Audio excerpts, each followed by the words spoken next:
Saint Sebastian was a Praetorian guard in the service of Emperor Diocletian of Rome. Although he was a Christian, an offense punishable by death, he managed to conceal his faith for several years.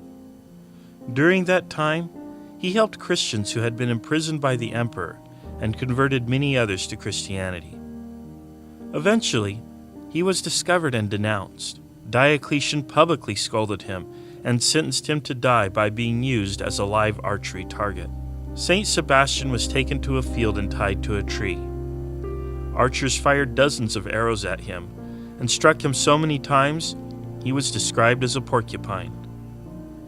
Despite the brutal attempt to execute him, he survived and was rescued by a sympathetic Christian woman, identified as Irene of Rome, who would later become a martyr herself. After his recovery, Saint Sebastian decided to publicly denounce Diocletian for his foul treatment of Christians. By knowing the places the emperor went, Saint Sebastian was able to await Diocletian at a staircase he commonly used. When the emperor appeared, Saint Sebastian cried out in a loud voice, criticizing the emperor. While Diocletian was surprised and taken aback, he recovered his composure and ordered Saint Sebastian arrested.